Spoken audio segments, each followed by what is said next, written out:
Welcome to your YouTube channel. आज की class में हम पढ़ने जा रहे हैं most important topic that is G20, जो क्लास 10 के एग्जाम पॉइंट ऑफ व्यू से बहुत ज़्यादा इम्पोर्टेंट है।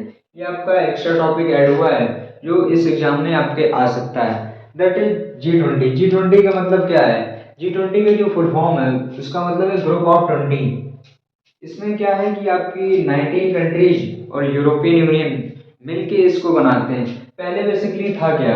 पहले आपकी G7 था, G8 हुआ, देन इसके बाद G20 आया। कहने का मतलब ये पहले 7 कंट्रीज का ग्रुप था जो इकोनॉमिक वेलफेयर के वर्ल्ड के लिए काम करता था। फिर G8 आया, देन इसके बाद G20 की हमें जरूरत पड़ी। तो वो जरूरत कैसे हमें पड़ी वो हम आगे देखेंगे। तो सबसे पहली बात तो ये इनफॉर्मल ग्रुप ऑफ कंट्रीज है जिसमें आपकी 9 कंट्रीज हैं और आपका एक यूरोपियन यूनियन है। आपने क्लास 10th में पहले चैप्टर में पढ़ा होगा पावर शेयरिंग में कि जो यूरोपियन यूनियन है इसका हेडक्वार्टर कहाँ पे है बच्चा? यूरोपियन यूनियन का हेडक्वार्टर है आपका ब्रुसेल्स में।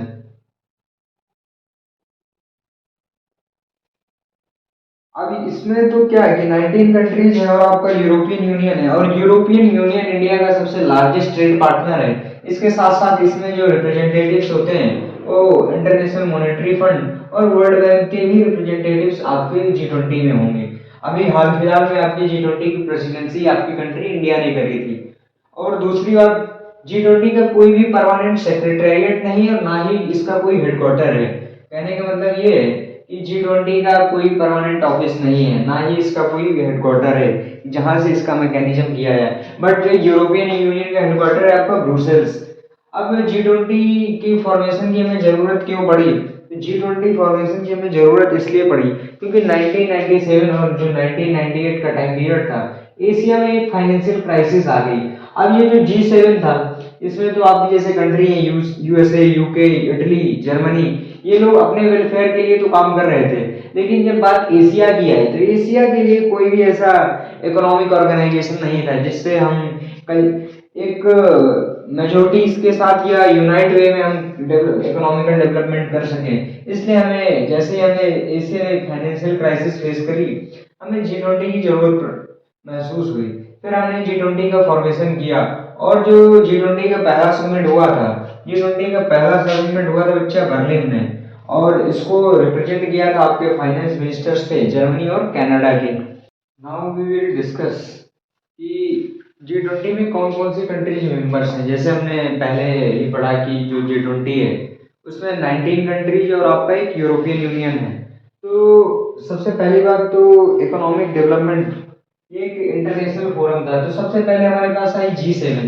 G7 का मतलब क्या? Group of 7 countries. तो G7 में आपके मेंबर्स थे USA, UK, Germany, France, Italy, Canada and Japan. तो ये अपने 7 जो कंट्रीज हैं ये अपने डेवलपमेंट के लिए काम करते रहते थे। फिर इसके बाद इसको रसिया ने ज्वाइन कर लिया और ये बन गया आपका G8। इसके साथ साथ जब बात करें G20 की तो G20 में ये सारे 8 कंट्रीज तो आएंगे ही आएंगे, साथ में इसके बाद 12 न्यू नेशंस होंगे। तो जो 12 न्यू कंट्रीज हैं G20 में वो है आपकी टर्की, ब्राजील, चाइना, ऑस्ट्रेलिया, और ये आपका European union, south Korea, Indonesia, India, Argentina, Mexico, Saudi Arabia and south Africa. तो ये और जो G20 की ये 20 कंट्रीज है इनको 4 ग्रुप्स में डिवाइड किया जाता है। और इसके साथ साथ जो आपका इंडिया है, इंडिया आपके ग्रुप 2 में आता है। इंडिया कौन से ग्रुप में आएगा बच्चा? इंडिया आपका ग्रुप 2 में आएगा। और इसकी जो प्रेसिडेंसी होती है, हर साल एक कंट्री को प्रेसिडेंसी दी जाती है और ये जो प्रेसिडेंसी है ये अकॉर्डिंग टू ग्रुप चेंज होती है। जैसे अगर इस साल ग्रुप 2 ने की है तो नेक्स्ट ईयर ग्रुप 3 को G20 की प्रेसिडेंसी दी जाएगी। अभी इंडिया ने G20 की प्रेसिडेंसी की थी जिसमें हमारा टाइटल था वासुदेव कुटुंबकम। वी विल डिस्कस कि किस एरिया पे फोकस करता है G20 या G20 किस चीजों पे काम करता है। तो जो G20 सबसे मेन काम करता है वो काम करता है आपकी फाइनेंशियल मार्केट पे, मतलब कैसे मार्केट की ग्रोथ की जाए। और it also works on taxation, मतलब कम से कम ट्रेड बैरियर लगाया जाए जिससे ज्यादा से ज्यादा ग्लोबल ट्रेड हो सके। अगर ज्यादा से ज्यादा ग्लोबल ट्रेड होगा उससे उतना ही ज्यादा इकोनॉमिकल डेवलपमेंट होगा वर्ल्ड लेवल पे, इंटरनेशनल लेवल पे। इसके साथ साथ जो आपका G20 है वो ट्रेड पे फोकस करता है, एग्रीकल्चर पे फोकस करता है और एम्प्लॉयमेंट, कि कैसे ज़्यादा से ज़्यादा कंट्री में या इंटरनेशनल वे में आप एम्प्लॉयमेंट क्रिएट करें। अगर ज़्यादा से ज़्यादा एम्प्लॉयमेंट क्रिएट होगी तो उससे क्या होगा, उतना ही ज़्यादा आपका इकोनॉमिक डेवलपमेंट होगा।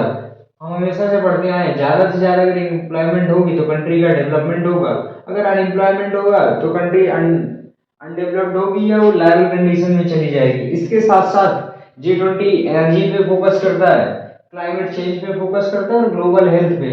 इसके लिए इसने बहुत सारे इंटरनेशनल ऑर्गेनाइजेशंस बना रखे हैं जो कंटिन्यूअसली ये सारे सेक्टर्स को मॉनिटर करते हैं। जैसे ग्लोबल हेल्थ के लिए आपके पास WHO है, world health organisation. Climate change के लिए वो COP एक इंस्टीट्यूशन है जिसमें क्या होता है, क्लाइमेट चेंज से रिगार्डिंग सारी चीजें डिस्कस की जाती है। इसके साथ साथ जो G20 का फोकसिंग एरिया है वो है आपका सस्टेनेबल डेवलपमेंट। सस्टेनेबल डेवलपमेंट का मतलब ये होता है कि development should have to take place but without damaging the environment. आपका डेवलपमेंट होना चाहिए बट किसी भी तरह से उसमें एनवायरनमेंट को कोई लॉस नहीं होना चाहिए। And the last and the most important focusing area of the G20 is fight against corruption and terrorism. Global terrorism को कैसे कम किया जाए और करप्शन कैसे खत्म किया जाए, इस टॉपिक पर भी आपका G20 काम करता है। So thank you so much for watching this video. I hope you like this video. So please do comment on this video, how is this video, and do share with the students of class 10th that is going to appear for the board exams. Thank you so much.